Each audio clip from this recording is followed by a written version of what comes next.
I'm Daughter, And I'm Dad. and we are dad and daughter Formula One duo. All right, since we switched where we're sitting today, we decided to also switch the order of the intro, which I think that's appropriate. This is really more about you than it is about me. I know. All right, so this is our fourth video in our installment of evaluating teams at the midpoint of the Formula One season. We have talked so far about Alpine and Haas. We have talked about Kick Sauber and RB. We've also talked about Aston Martin and Williams. And now we're going to talk about our third and our fourth place teams. So who's in fourth place currently of the constructor standing? In fourth place is Red Bull Racing. Red Bull. So Red Bull Racing is there. Red Bull currently has what two teammates? Because I'm confused because Red Bull's been changing a lot. I know they have been changing their teammates If they're free. Yeah, Who are the teammates? Max Verstappen and Yuki Tsunoda. Okay, so of course we've got the current reigning F1 champion or multi-reigning champion, Max Verstappen, who is at the end of the day, I would say Max is a phenomenal driver. Right? We could all hate Max because, Max and this and that, and he's just, he wins every race. Last season, he won almost every race. To be honest, he's awesome. He is amazing. If he is probably not the best, I wouldn't say the best F1 driver ever. Mm-hmm. He's probably the second best F1 driver ever, I would think. Who's the first? I don't know. Who would you think is the first? Like, do you think that maybe Lewis? Do you think like Ayrton Senna? Oh, in this grid? Oh yeah, on this grid, I would say he's the best. But ever? Ever? Like Alan Prost. Who am I thinking of? It's this. I think it was last year, maybe by chance, where he would win No, that like a couple years ago maybe, where they would win like every race, but like. Last year, yeah. No, it wasn't Max though. Oh, maybe like Sebastian Vettel? No. No? Who am I thinking of? I don't know who you were thinking of. I don't know. It's fine. Okay. Fernando Alonso's still there also. He was an amazing driver also. He's been world champion twice. Yeah. But not as much as Lewis, who has an 8-time reigning. 7. 7-time world champion. So Max is pretty awesome. Mm-hmm. Yuki, on the other hand, is not. He has scored 10 points this season. He has scored less points than Liam Lawson. We talked about this in one of our videos. He has scored less points than Liam Lawson has at at RB, since moving back over. Yuki has been struggling a lot. He sometimes isn't able to get out of Q3, or he hasn't been able to get out of Q2 to get into Q3. He hasn't been able to really do a lot in terms of his performance, and he tends to struggle quite a bit, leading ultimately to Red Bull having about 194 points right now in constructors. Wow. So Max has 180. Did I say 194 or 124? 194. Oh. Maybe I'm wrong. Let me check. Go check. Yeah, 194. 194. Wow. So Red Bull has 194 points. A lot of them coming from Max. The vast majority of them coming from Max. Which at the end of the day kind of leads us really to, well, is the team really Max and that's it? Or is Yuki ever really going to get into gear and perform? What do you think? I don't think he's ever going to get into gear and perform. Out of the amounts of races that we've had so far, he has not been able to perform well. Yeah. Even when he was in Red Bull. In RB? In RB, yes. Yeah, so even when he was in RB, he wasn't doing that well at the beginning of the season. And granted, he was only there for 2 races, but he had already been in RB for a couple of seasons, at least 2. And then now moved over to the senior team, and it is struggling way, way too much. It seems like the focus has really been kind of getting off of Yuki. When he was at RB, I think as he was the primary driver over whoever the other teammate was. Let that be Daniel Ricciardo, let that be Liam Lawson or Isaac Hadjar. Yuki now has just kind of faded a little bit into Max's shadow, I think, like the majority of other drivers. Would you say that that's true? Yeah, he definitely has shaded into the shadow. Like, he's kind of just like in the background. Mm-hmm. You know when things, like when you drop a droplet of water, Mm-hmm. like you have one like little droplet of water, Mm-hmm.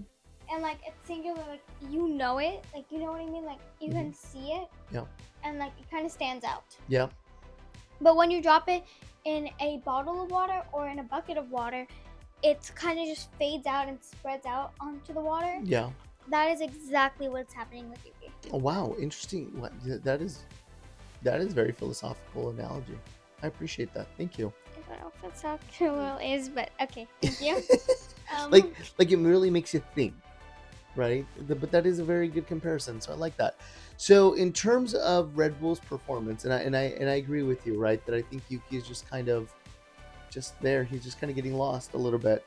And Max is Max, and I think Red Bull is becoming a midfield team at the moment, and we'll see what kind of happens to them as the season progresses. So in terms of a rating, A+ to F, what would you give them? I would give them a C+. I agree with you. I want to say a C+ as well, and I'm only going to say it's a C+ because it's really a one driver team. It really is. It's if Max was alone in that team, there would be no difference. Yeah, I agree. I think so. I think it really wouldn't be any different at all. So very good point. Okay, so Red Bull again is in 4th place currently at the midpoint of the 2025 season. In 3rd place, we've got which team? We have Mercedes. We've got Mercedes, and Mercedes has got 2 drivers. Who are our 2 drivers? It is George Russell and Kimi Antonelli. So George Russell became, I would say the senior. Well, he would be the senior driver because he'd been there longer than Kimi. Kimi turned 18, joined Mercedes to replace, you remember who? It was Lewis Hamilton when Lewis announced that he was going to go over to Ferrari. And Kimi started off the season strong. He had like 20 points in the starting of the season? Yeah. No. Oh, yes. Yeah, he did really well. I think Kimi's got somewhere like around 50, 60 points, somewhere around there, if I remember correctly. But he's got quite a bit of points. He struggled in the last about 6 races to score points. Mercedes did some upgrades on their car. They didn't do very well. They didn't suit them very well, either for George Russell or for Kimi. And then Kimi actually got a podium in Canada. Oh, yeah. He got 3rd place, and George Russell won the race. So that was good. So it's like a 1-3? It was a 1-3, yeah. So Kimi got his first podium. He got his first pole position in the sprint race in Miami, if you remember that. That was quite exciting. But then again, there was a little bit of that dip. And then for this last race in Hungary, I believe he got 10th place. So he at least scored. He's back in the points. You know, George is around 5th place or so. So he's struggling a little bit as well. But overall, Mercedes has been coping, I think. Of all the midfield teams, I would probably think that they're the better of the midfield teams. I personally do not think they're a midfield team. Oh. I think they're one of those higher teams because every year they usually have everyone really thinks they're a midfield team, but they're really not. I mean, like they stand out. Yeah. I'm gonna do one of those things that I just did before. When you put like a book that is layers long next to and stack them on top of really thin books, you can tell it stands out. Okay. So every team is kind of like those thin books where it's really just like they have been there, but they don't stand out much. Okay. Like no one really is like, I know this team like it's the back of my hand. You know what I mean? And then with that giant book, everyone can see it. Like you can notice it. Like you know it's there. Interesting. So when you have a bunch of thin books, you don't really look at like the spine. You don't look at anything. But when you have a thicker book with it, you can look at that spine better. You look at what it says, everything. Very interesting. You are on with analogies. I like your comparison. Thank you. And I agree with you, right? You know what? It's not fair for me to say that they're a midfield team because they're really not, right? I mean, they fight towards the top. They get some race wins. It's probably not fair to say that they're the best of the rest, right? But again, right, they're struggling, right? I mean, if Red Bull wasn't struggling with this whole situation with their car and with their setups and all their driver changes, they've had 3 driver changes in less than a year. We're probably thinking that Red Bull would probably be third or second of the constructors, and they would then be in fourth. But again, they're not. The current situation is they're in third, and I think they're doing pretty well. Okay, so rating for Mercedes. I love Mercedes, so I'm giving them an A+. An A+. I'm gonna say a B+. And I'm only gonna say a B+ because I think that they could be doing a little bit better. Granted, it's Kimi's first season. When it's his second season where he knows all the rules better, yeah, he knows the tracks, because he doesn't know the tracks very well. That's true. He's done a couple races, but those races were not like that, like the Australian race, and they weren't like Monaco, where Monaco, you really just can't overtake people. True.